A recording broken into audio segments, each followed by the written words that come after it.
कलयुग की भविष्यवाणी। दोस्तों, वो आ रहा है। हमारे प्रेमी देशवासियों, आपको उन बातों को बताया जा रहा है जिन बातों से आप अनभिज्ञ हैं। हमारे मासूम देशवासियों, गुरुदेव ने, सत्य कबीर जी ने आपको बहुविधि शब्द को समझाया था। आपने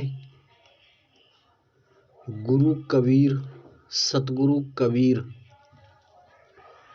की बातों को समझा नहीं और आपने आचरण में नहीं लाए। देखो भक्तों, कौन आ रहा है? देखिए, उस शब्द को परमात्मा के प्यारे हंसों और प्यारी आत्माओं, भक्तों आगे बताऊंगा कौन आ रहा है, क्या करेगा, आपको समझाता हूँ। भक्तों, हमने आपको इस चैनल के माध्यम से कैसे कैसे समझाया। भक्तों, पिता कहकर समझाया और अनेक प्रकार से संबोधित किया। काल कहकर समझाया। आपकी रक्षा के खातिर हमने बहुत प्रकार बताया था। पूरा संसार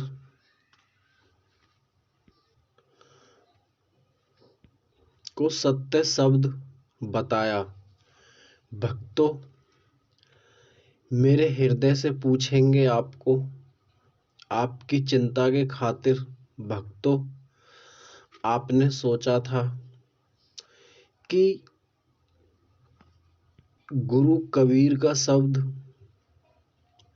विचारने योग्य है और गुरु कबीर ये पाखंड और ये इधर उधर जाना सब छुटवाते हैं और घर में ही परमात्मा का चिंतन कराते हैं। और आपको बताया था कि सत्य कबीर नाम का शब्द और वीरा नाम का शब्द, ये भक्तों किस लिए बताया था? ये इसलिए बताया था कि गुरु गोविंद का ये नाम है। भक्तों, गुरु की कृपा से हम आपको बहुत आगे तक की बात बता सकते हैं, परंतु हम कुछ बात बताते हैं।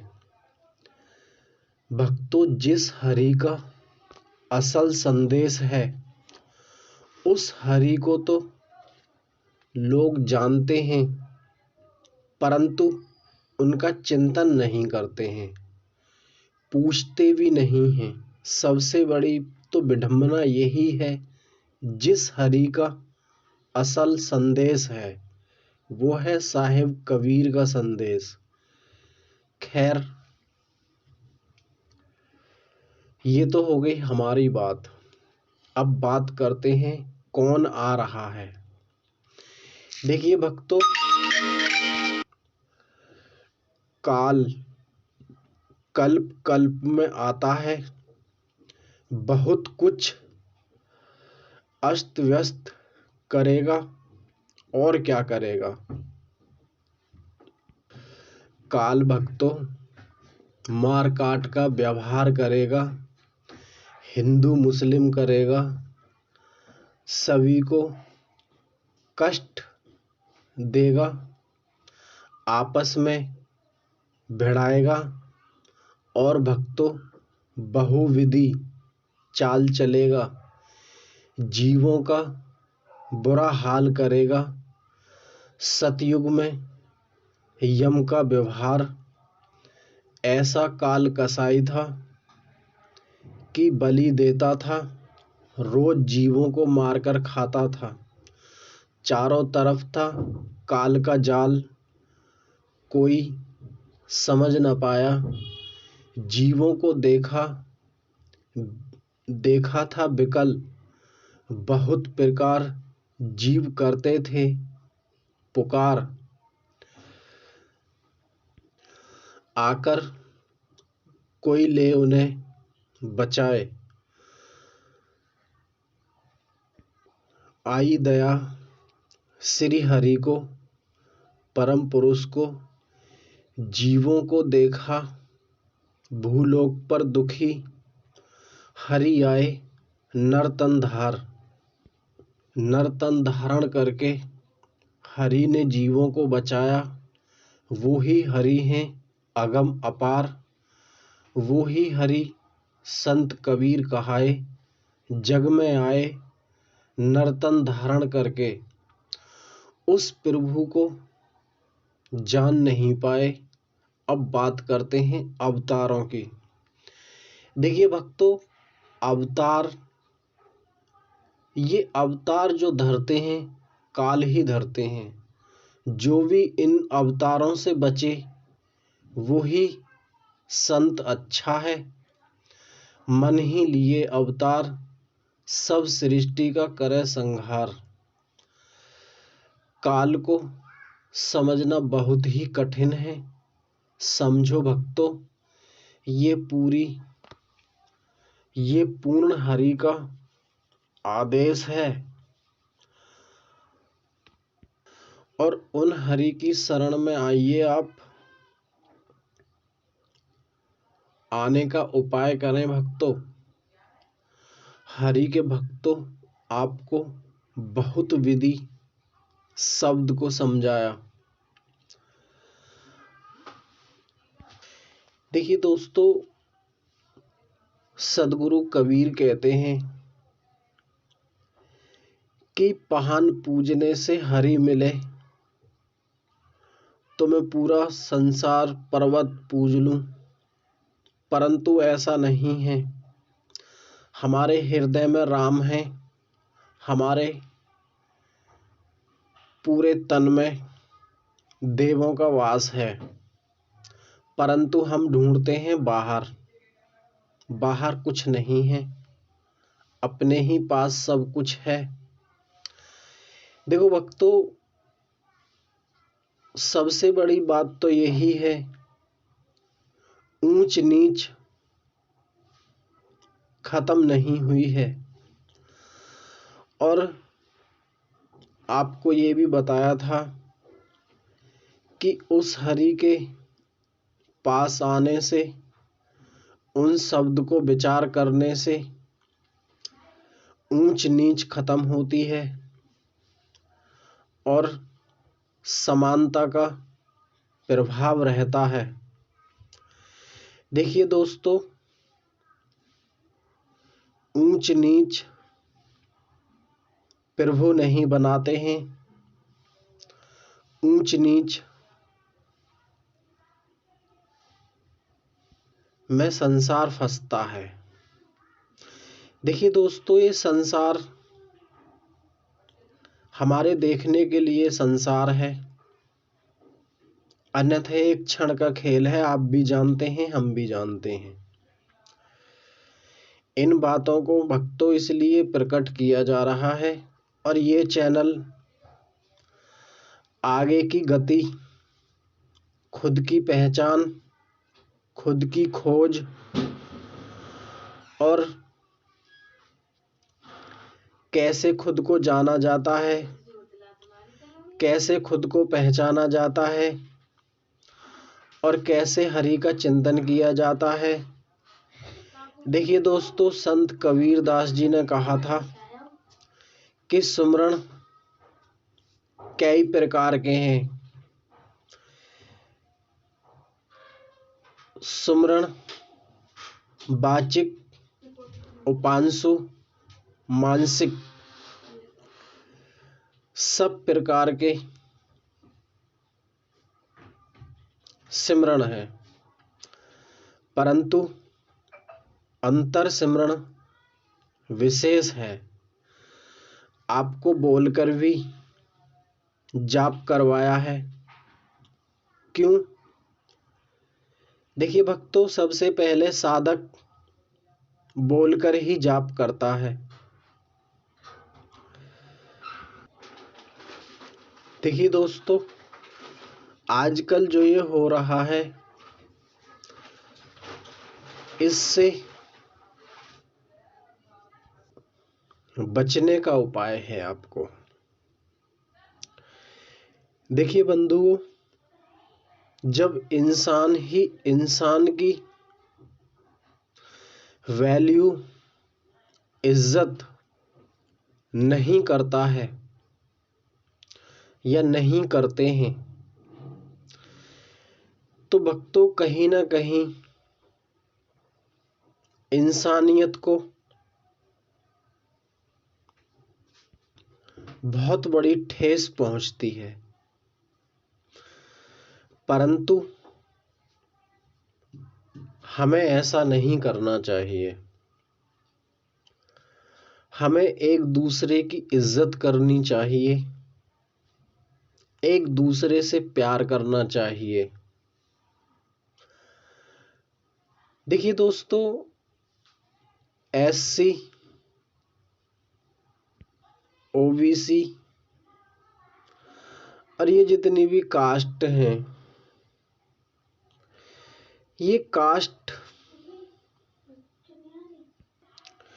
को कहकर ऊंचा नीचा दिखाते हैं। उस कास्ट को मंदिर में नहीं जाना है, उस कास्ट को मस्जिद में नहीं जाना है, और ऊंची जात को ही मंदिर में जाना है, नीची जात को मंदिर में नहीं जाना है। ये केवल दोस्तों देखो लड़ाई का माहौल बनाना है, इसमें और अन्य कोई सच्चाई नहीं है। सब जानते हैं इस बात को, परंतु मानते नहीं हैं। अभी आपको बताया, केवल ऊंच नीच ही फैलाई जाएगी। अभी जिस कदर माहौल हो रहा है, हमारे श्री राम जी की प्राण प्रतिष्ठा हुई है, बहुत अच्छी बात है। परंतु भक्तों, हमने इस चैनल पर आपको पहले भी बताया था, नहीं तो भक्तों देखो, उस राम को, उस हरि को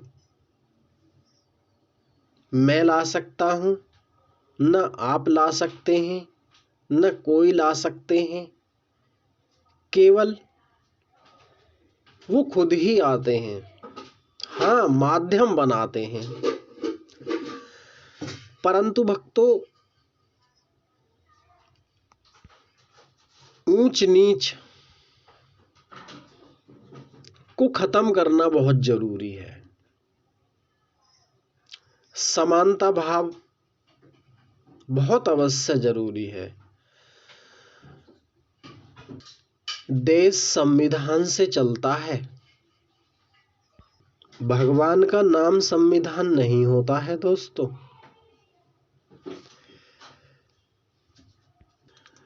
कल को भक्तों बाबा साहब के बारे में भी बताया जाएगा कि असल में बाबा साहब कौन है और कौन थे, और उन्होंने 22 प्रतिज्ञा क्यों ली थी, और उनको मजबूरी के कारण 22 प्रतिज्ञा क्यों लेनी पड़ी। आपको सब कुछ बताया जाएगा। केवल आप अपना ख्याल रखें, ऊंच नीच में ज्यादा फंसने का उपाय ना करें, समानता भाव लाने का जतन अवश्य करें। इस संसार में दोस्तों कोई भी पराया नहीं है, सब अपने हैं। और हमारे संत रविदास जी कहते हैं, इंसान के ऊपर बहुत बड़ा उपदेश दिया था उन्होंने। वो बंधुओं सत्य बैठता है। च से चमड़ी, मैं से मांस, रे से रक्त। और बंधुओं यही इंसान की संरचना है। इतनी अच्छी हरि की संरचना को इतना बेइज्जत किया जाता है। किसके खातिर? अहम। जो सबसे बड़ी विडंबना, जो सबसे बड़ी गले की फांस यही है। देखिए भक्तों, समानता भाव सबसे उच्च श्रेणी का ज्ञान है। देखिए भक्तों, अगर संत कबीर नहीं होते दोस्तों, इंसान ऐसे जकड़ जाता, उठने का नाम ही नहीं लेता। उस हरि की तो दोस्तों ऐसी श्रेणी है,